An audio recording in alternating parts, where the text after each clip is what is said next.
आरती श्री रामायण जी की, आरती श्री रामायण जी की।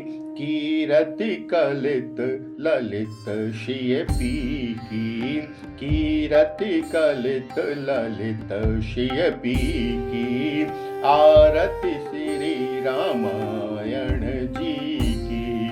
गावत ब्रह्मा दिक मुनि नारद, गावत ब्रह्मा दिक मुनि नारद। वाल्मीक विज्ञान विशारद, सुख सनकादि शेष अरुषारद। सुख सनकादि शेष अरुषारद। बरनि पवन सुत कीरतिनी की। आरती श्री रामायण जी की। कीरति कलित ललित शियपी की। गावत वेद पुराण अष्टदश, गावत वेद पुराण अष्टदश। छौ शास्त्र सब ग्रंथन को रस। मुनि जन धन संतन को शरबस। मुनि जन धन संतन को शरबस।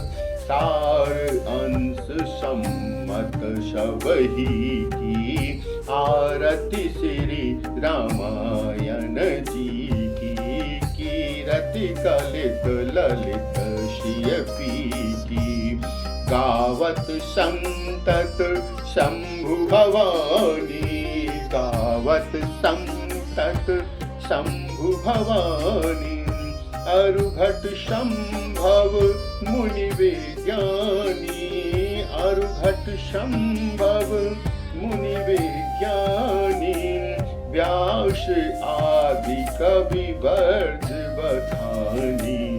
काव्य भूषुंड गरुड़ तेहि की। आरती श्री रामायण जी की। आरती श्री रामायण जी की। कीरति कलित ललित शियपी की। कलिमल हरण विषय रस फीकी। कलिमल हरण विषय रस फीकी। सुभग श्रृंगार मुक्ति जुवती की। दलन रोग भव मूरी अमी की। दलन रोग भव मूरी अमी की। तात मात सब विधि तुलसी की। आरती श्री रामायण जी की। आरती श्री रामायण जी की। कीरति कलित ललित शियपी की। आरती श्री रामायण जी की। बोल सियावल रामचंद्र भगवान की जय हो। रामचरितमानस बाल कांड में हमने सुना माता पार्वती और शिव के विवाह का प्रसंग। विवाह के उपरांत माँ पार्वती भोलेनाथ के साथ कैलाश पर्वत पर आई। इसके उपरांत षडानन यानी छठ कुमार कार्तिकेय जी का जन्म हुआ। उन्होंने तारकासुर नामक राक्षस का वध किया। इसके उपरांत अब देखिए, विवाह के बाद सभी देवता अपने अपने धर्म कर्मों में लग गए। कैलाश पर्वत में जितने भी गण थे, भूत प्रेत पिशाच सभी अपने अपने मार्गों को जाकर के धर्म कर्म में लगे रहे। इधर शिव जी एक दिन एकांत में कैलाश पर्वत पर आए। गौण वर्ण लंबी जटाओं वाले, शीश पर चंद्रमा और गंगा की धार बह रही थी। बड़े कोमल भाव से भगवान भोलेनाथ एकांत में जाकर कैलाश पर्वत पर अपने बागंबर के आसन पर बैठ गए। इधर माता पार्वती के मन में प्रभु श्री राम की चरित्र को जानने की बड़ी लालसा थी। उन्होंने देखा भगवान भोलेनाथ बड़े सौम्य स्वभाव से एकाग्र होकर के और पूर्ण शांति के साथ आज विराजमान है। माता पार्वती ने युक्ति लगाई, आज जैसा अच्छा समय नहीं मिलेगा। यही समय है वे प्रभु श्री राम जी के चरित्र के बारे में आज प्रभु शिव जी से जानकारी प्राप्त करूं। भोलेनाथ के पास गई। भोलेनाथ ने माता पार्वती को देखकर मुस्कुराकर आसन पर विराजमान होने के लिए निर्देशित किया। भोलेनाथ ने उन्हें अपने वाम अंग की तरफ बैठाया। अब माता पार्वती शिव जी से प्रश्न कर रही हैं कि हे भोलेनाथ, मुझसे जो पूर्व जन्म में सती के रूप में जो क्षमा गलती हुई थी, मैं प्रभु श्री राम के चरित्र को नहीं समझ पाई। आज भी मेरे मन में ये संशय है कि हे रघुनाथ जी, अयोध्या में जन्मे हुए वही श्री राम हैं जो अपनी सीता जी के विरह में इतने व्याकुल वन में भटकते हुए नजर आए।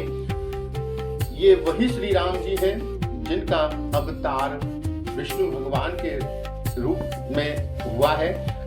कई ऐसे सारे सवाल लेकर के वो भोलेनाथ के पास बैठे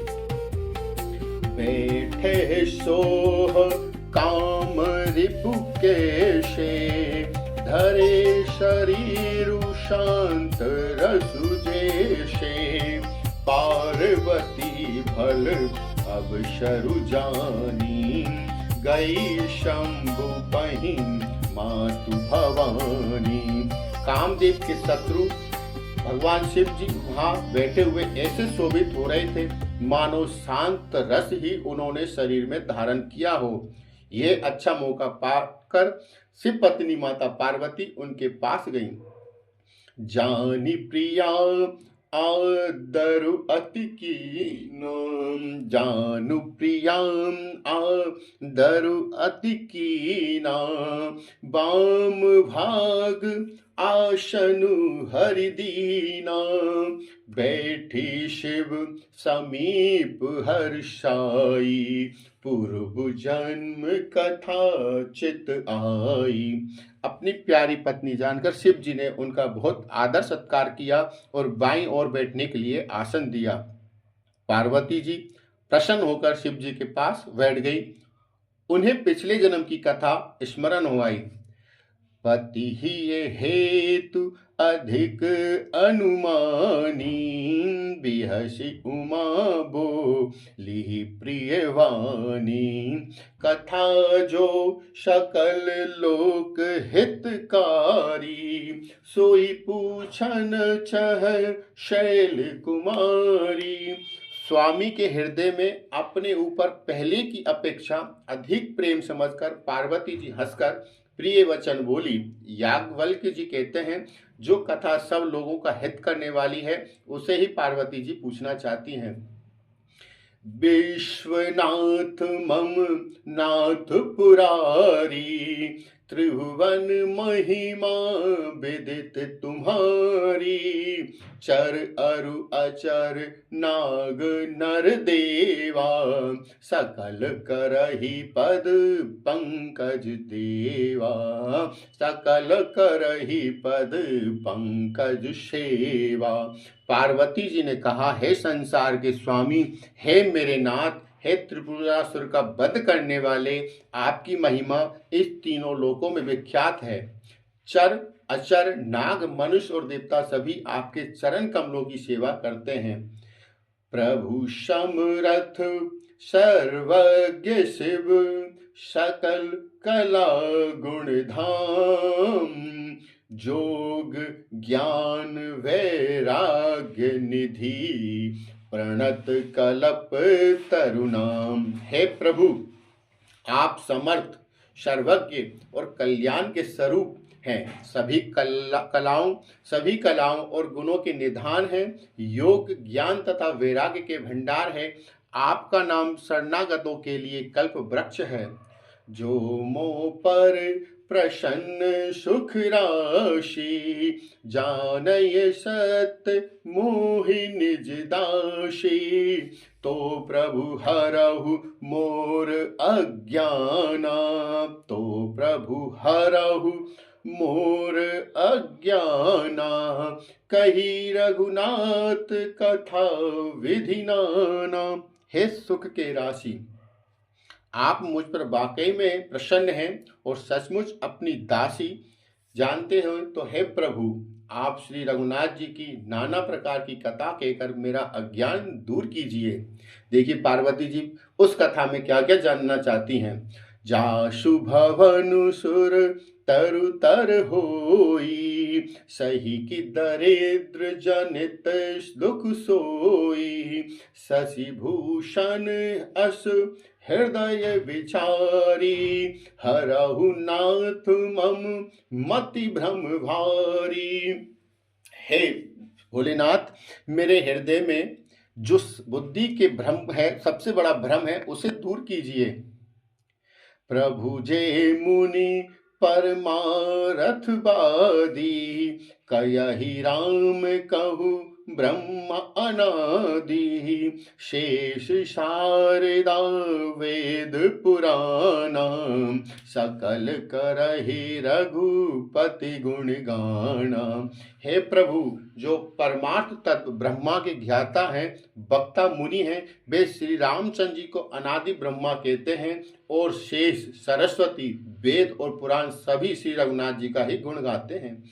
तुम पुनि राम राम दिन राती, सादर जपहु अनंग आरती, राम सो अवध नृपति सुत सोई, की अज अगुन अलख गति कोई। हे कामदेव के शत्रु भोलेनाथ, आप भी तो दिन रात आदर पूर्वक राम राम ये मंत्र जपा करते हैं। ये राम वही अयोध्या के राजा के पुत्र हैं, या ए जन्मे निर्गुण अगोचर कोई और राम है। जो नृप तनयते ब्रह्मा किमी, नारी बिरह मति भोरी, देख चरित महिमा सुनत, भ्रमते बुद्धि अति मोरी। यदि वे राजा पुत्र हैं तो ब्रह्मा कैसे, और यदि ब्रह्मा है तो स्त्री के ब्रह में उनकी मति इतनी बावली कैसे हो गई। इधर उनके ऐसे चरित्र देखकर और उनकी महिमा सुनकर मेरी बुद्धि अत्यंत चकरा रही है।